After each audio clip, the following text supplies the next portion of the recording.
Here we go. Time for another sprint zone.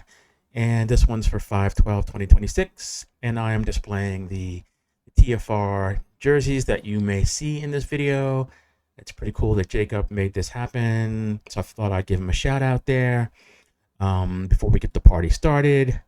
And another thing I'd like to point out is that one of our riders, Marcelo Ortega, he's riding the Great Cycle Challenge for I don't know how many years he's been doing this, but it's for a great cause. He's riding for his daughter. A lot of you know his story, but I thought I would highlight it here because he's a great guy, and this cause definitely deserves to be supported.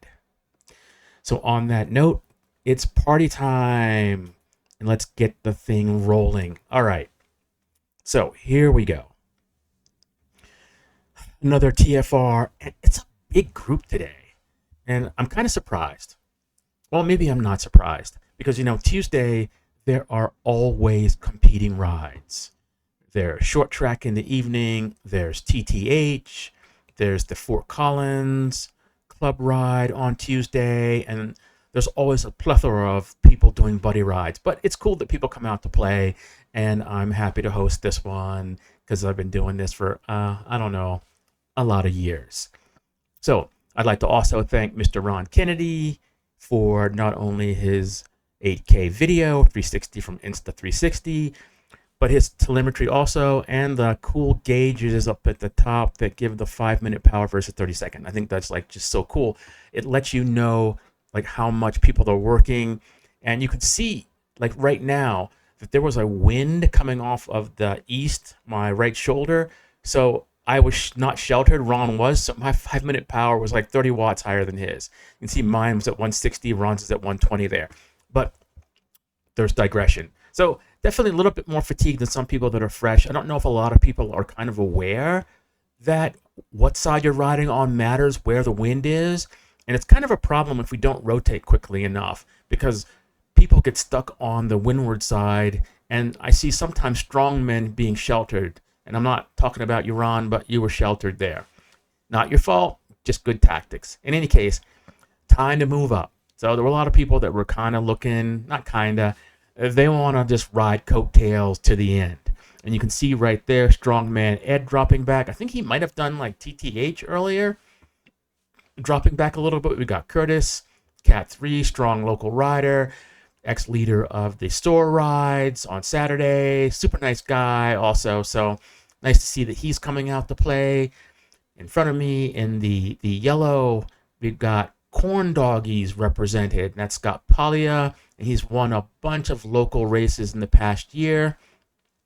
Nice to have him coming out to play, and I believe he also dropped off of the TTH to come play with us because I guess it's a good warm-up, and he wanted to take it easy for the rest of the day. No, seriously, he didn't want to take it easy. Anyway, got Ron up front pushing some good wattage. Good shot of his computer in there in the Ron cam in the upper right. I framed that so you could actually see the real-time numbers. Ron looking super strong there, coming off, but he's not a fool. Nobody's fool. He's not going to drag these people all the way to the end. We got Kurt from MeFlow also represented there, coming off the front. And it looks like Jonathan of the Rio squad heading up this one. And I know Jonathan is going to do short track this evening. And he's like, I'm not going to work that hard. And I'm good with that. So he pulls off. And Scott takes the mantle. And I'm thinking to myself, I don't really want to be in second place. There's a lot of wattage being bled off there. Now, Scott's not a bigger guy. Well, he's bigger than I am. Not a big guy like Dean or Curtis.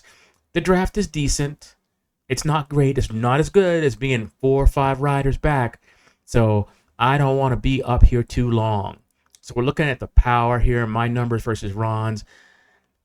I'm at 172 for 30 seconds. Ron's at 117. So Ron is nicely sheltered way back there. So both my 5-minute and 30-second power are much higher than Ron's, not to mention instantaneous. I'm looking at above 200. Look at that, 200, 300 watts right there. Just sitting on Scott's wheel as he taps out a rhythm effortlessly.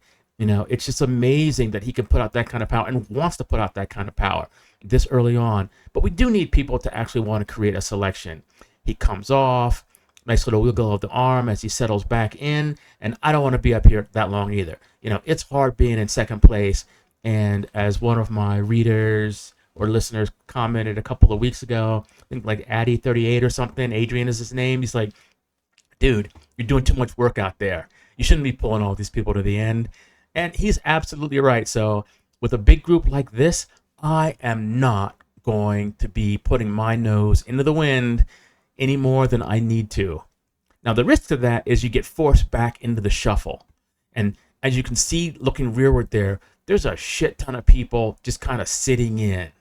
And I don't want to be at the tail end because I'm going to get gapped off.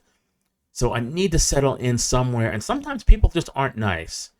So it looks like Marcelo's nice to me, and he kind of lets me slot in, which is cool. And now it's time for me to tighten and recover. My heart rate's already at 170, 171. No joke here. And I am actually working hard. A few months ago when I had the COVID, my heart rate was elevated, and I couldn't really tell if I should be that high. But now, given how hard I've been working, yeah, that's why it's that high. But I'm happy to be there and slotted in nicely. Looking rearward there, we got Tom right behind me in the black and red helmet. Very nicely color coordinated. I think it's his girlfriend Jamie that makes him dress this way because she is probably the most aesthetically coordinated rider that I know. And Tom there with the red bike, the red kit, the red helmet, looking good. But once again, there's digression. So I'm slotted in here pretty good. Life is good. We got Marcelo off on the right a little bit. I know he's taking a little more wind, but I guess he wants to be out there for safety. Sometimes there's a little bit of wiggle waggle up here. People are, in my opinion, even in an echelon, overlapping a little too much. And as soon as one person gets a little twitchy, that shit just ripples back. So it's better to and I always try to not overlap wheels if it's a few inches, unless it's some super strong echelon. And up front there, people dancing with the yellow line, maybe I'll have to wait a year to really enforce it, but let's not touch the yellow line. Definitely don't cross it, but, no touching the yellow line. And the reason for that, there's a digression right there. Look at that. So who is that? That is Ed. He knows better. But once again, race brain has taken hold. Maybe it's these TTH riders, because now he's a TTH rider that are bringing some of that shite. Now, no shade on TTH. Been there, done that, and I'm not going there again. Just calling it as I see it. In any case, a little bit of an inflection point, and you can see people dancing on the pedals. Curtis there in front of me, stamping out some rhythm, looking strong. Ron up there. Everyone is still Grupo Compacto, bunched up all over the road, as it is not enough. There are no true supers here to string this out, or at least they're not willing to. The legendary JC, if he were here, the legendary Ben Nelson, the legendary Byron Besserell. 3 supers of note that if they were here, this would be strung out and there would be much more suffering. But it's nicer to see more people sharing a little bit of the workload. Jonathan back there, we got Curtis in the red, kind of just riding coattails, has not seen the pointy end of the stick. And there's a lot of people that have not seen the pointy end of the stick. And I am not close enough to the front to see who's shirking their duties. But unfortunately, there's plenty of people that want to work and a lot of people that don't want to work.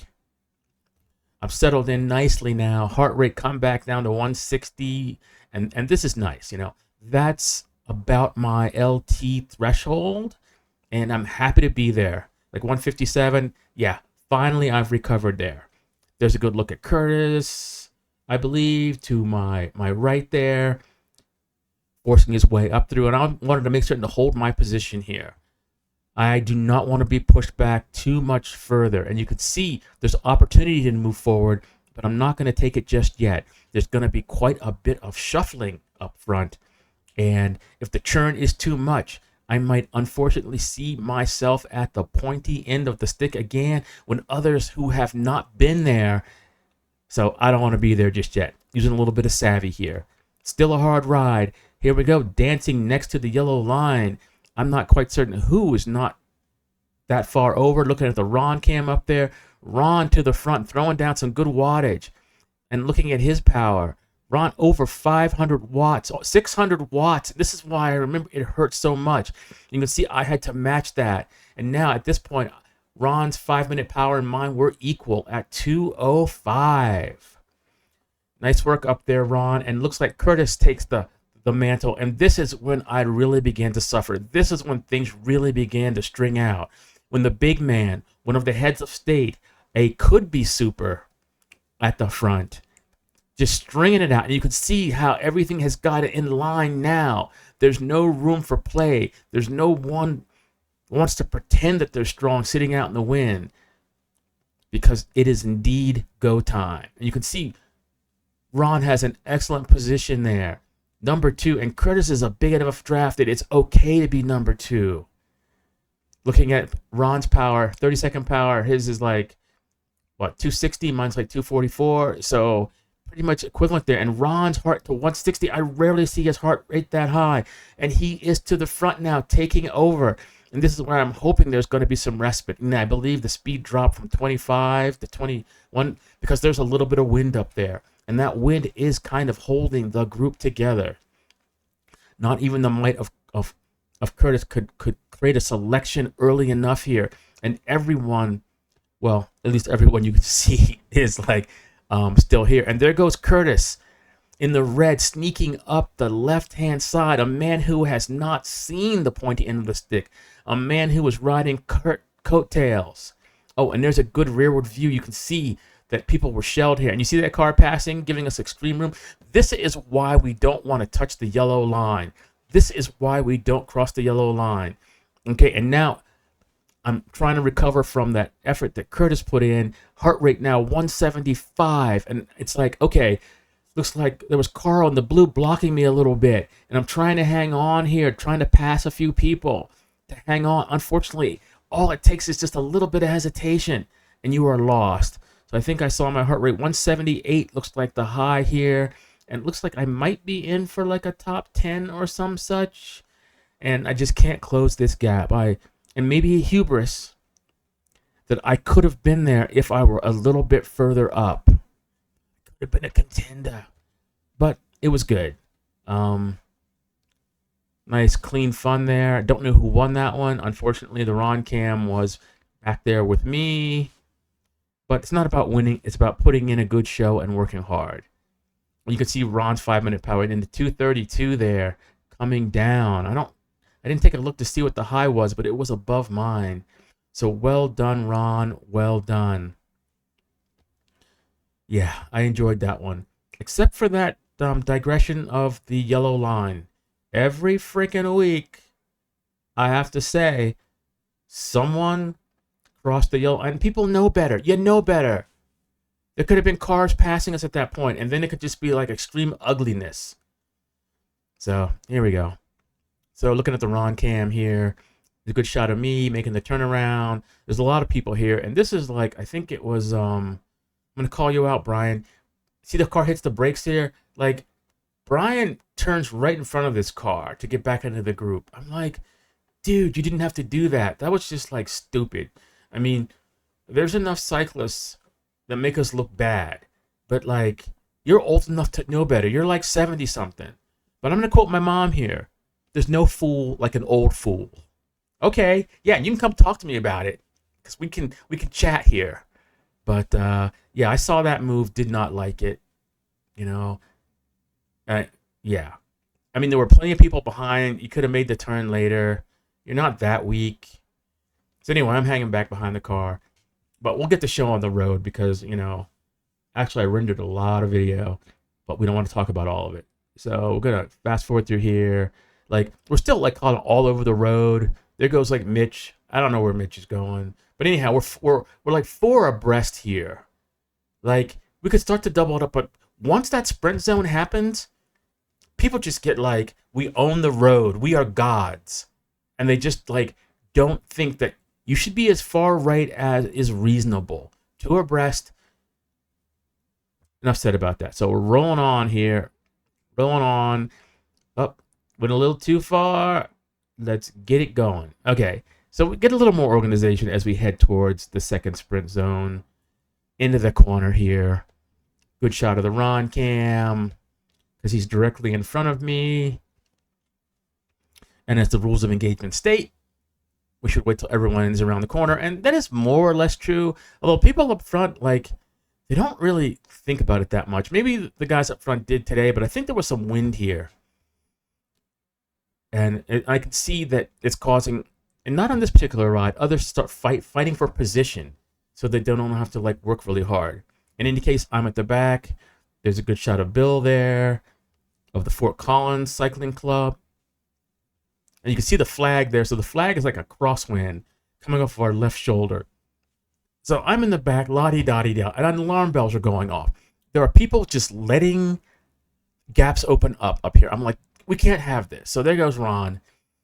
Nice. And here comes, I'm going to pull Danny here. You know, the smart people that want to get up there, I'm going to bring them to the front here because, like being at the back and watching people go when people aren't doing any work. So there's like Rick. There's a little bit of a gap opening up here. And then we bottleneck. But look up the road here. There are strongmen that could be doing something, just blocking up the road, and you could see the gap that's opened up here. I'm like, so I have to squeeze by these riders, and I know they're strong enough. Like Carl and Curtis are strong enough. Maybe they did enough work, and it's game over. But now you can see up the road. You know, riders are peeling off left and right, and there's quite the gap. Like riders that were riding above their station, unable or unwilling, and there they are up front, and there's the echelon, there's my goal. I got to bring my boys and myself up here. So it looks like my 30-second power was like 350, which is not bad for me. And heart rate only 168, so I'm still good to go at this point after coming back here. I mean, sitting off on the left, I am in the wind, but not bad. So I'm happy to be back at the front. Good shot of the Ron came up there as he moves near the front here. Still, nice little echelon, which wasn't working all that well. People up at the front working too long or not hard enough, thinking they're working hard enough. And so it allows people to come together. And that's something I like to talk about here. Like, I was on a ride, the LSD ride on Sunday. We had the echelon going. It was a good echelon, but the timing was off. Like, it was too short. People were like rotating through. I'd take a longer turn, and then by the time I got back up, it was like I was not recovered. So I kind of dropped off. I was going to just ride by myself.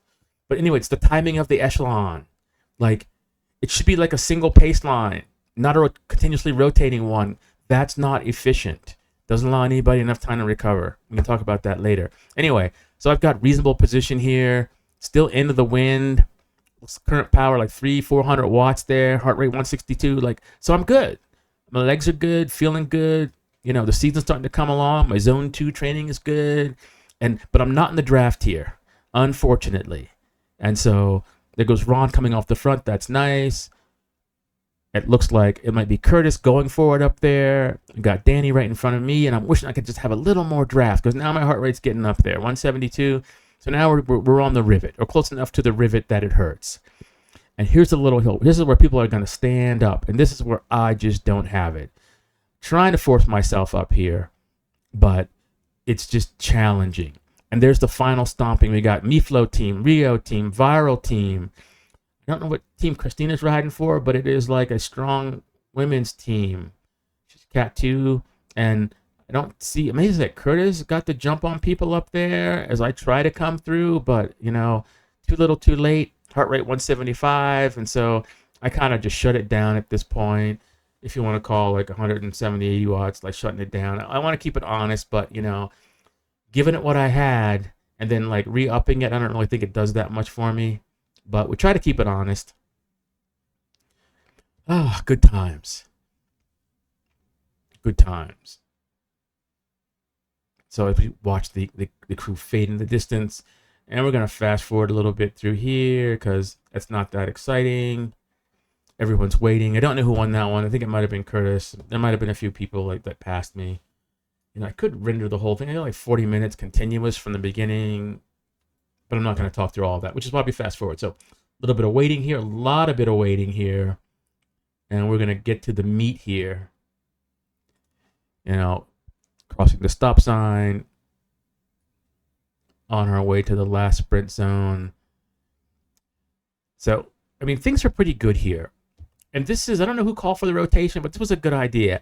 it had been a long time since we'd done any rotation, and uh, it's kind of working. There were a few accelerations where there were gaps opening up because of that acceleration, and people were wanting to fill in on those gaps when they were accelerating, and that is not the right thing to do. Because then you have two mistakes. If it was go time TTH in a race, yeah, go ahead and fill in. But in a cooperative pace line, and you look back and people are coming, there's enough column of air coming through that there is plenty of draft. And we'll look at the spacing here. This is good. Bike length or so or less, because you don't need to be that close when there's that much air being pushed. So here we got Ed, gets a wild hair up his ass. There's an old Chinese saying, the nail that stands up needs to be hammered back down. And that's kind of like different behavior. Like, it's cooperative, but this is not the sprint zone. There are a ton of people in this ride that could rip this up if they wanted to. But people are trying to cooperate. In any case, maybe I'm calling you out because you crossed the yellow line back there and I got a thing, but not cool. Not cool. You could have waited your turn. Plenty of people coming up. And this isn't bad.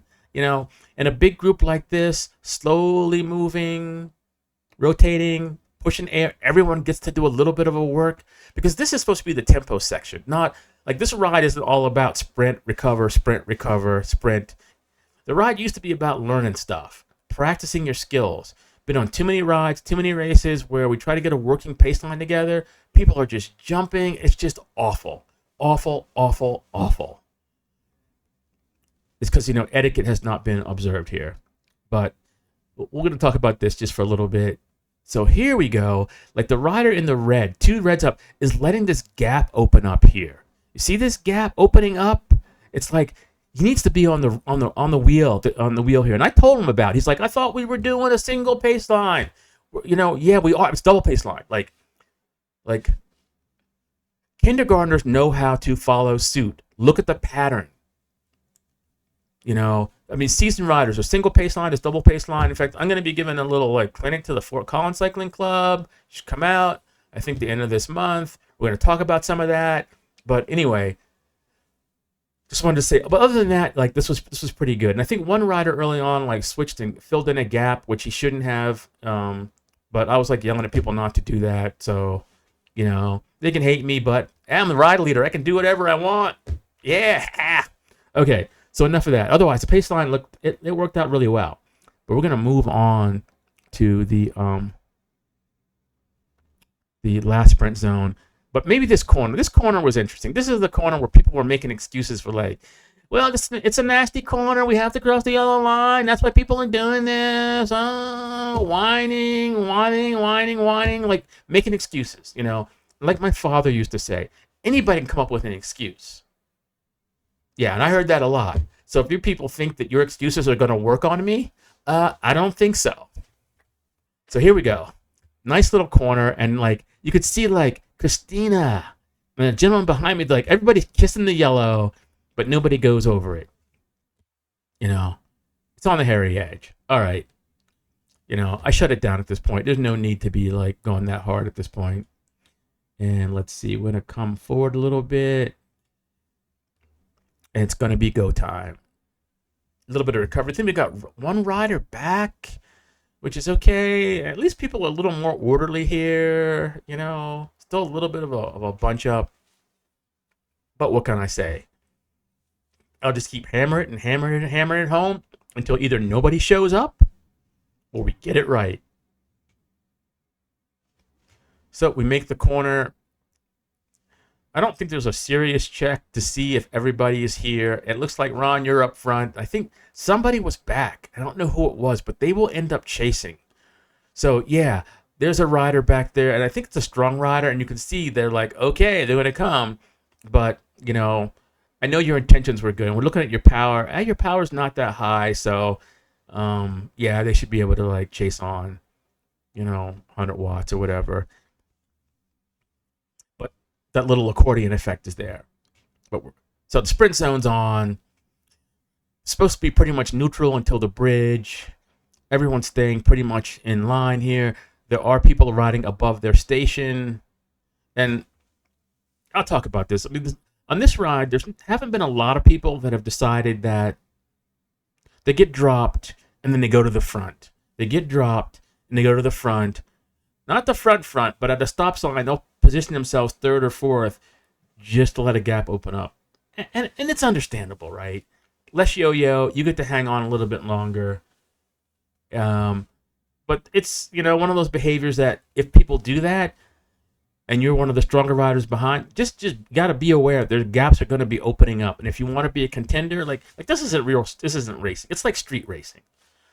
Like there's people that used to do street racing, and in my past, I'll admit it, I used to have a Chevelle, 350 horse, yada yada yada, this cam, that cam, stall speed converter, because I used to be kind of into the thing, rebuilding engines and transmissions and doing all that kind of motorhead stuff. In any case, I'm digressing, but there'd be street racing. So when we weren't the drag strip, we get an engine, we go do some street racing, and of course it's past statute of limitations, so I could talk about it. And it's street racing. This is what this is. This is street racing. It's not like when I was down at York US 30 or one of the other drag strips where they were giving out like trophies and like time cards and all that. This is not serious. Like maybe TTH is like serious street racing, but even still, that's not like serious racing. But it's starting to get strung out here a little bit. Heart rate 165, 166. So I'm out in the wind a little bit, but I don't care because I really want this to be like a harder ride for me. I can't stand doing intervals. I can't stand doing, like, some people, like, they love it. I used to love Zwift and doing the races and stuff, and I have Zwift, but now I'm like, it's more pain. It's more fun to come out here and play. That might change because I signed up for a couple gravel races, like later in the season, so I might have to actually do some intervals. But right now, life is good to me working hard in the wind. And here we go. Here's the move. So Curtis goes to the front. You see the big man going to the front easily. Not an attack, but an honest move to go to the front, do some work, and to ride people off of his wheel. Otherwise, he could have just attacked, and I don't think anybody would have been able to catch Curtis, at least not for a long while. He came a ramming and a thumping through here. Anyway, here we go. Like, I had over 500 watts just to kind of stay on here, and I'm like, I never look at the heart rate monitor when I'm actually, like, the power monitor when I'm actually going, but now, getting the post-mortem here, I can see how that little surge, takes a little sting out of the legs. Little motorhome there, kind of close to that. And here we are. And people are starting to fall off here. We got Jonathan, or the Rio squad, falling off, maybe because he's doing a short track tonight. He's like, I got only so much to give, and I ain't giving it all here. And so, pushing pretty hard. My 30-second power, it's like, 314, so I'm working.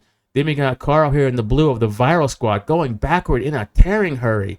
I don't know what's going on here. We got Tom backing off. And it's like another gap for me to like close. I'm like, okay, and I'm out in the wind. Heart rate 175. So I'm on the rivet here. Sorry guys, I couldn't close that gap. There goes like Rio and Viral, and I think I get to shut it down. The Ron is up there near the front, looking strong, and I think he's like going for the number 2 position. Look to see if anybody passes him. You can see a lot of people bunched up there. And I'm just like, okay, time to recover.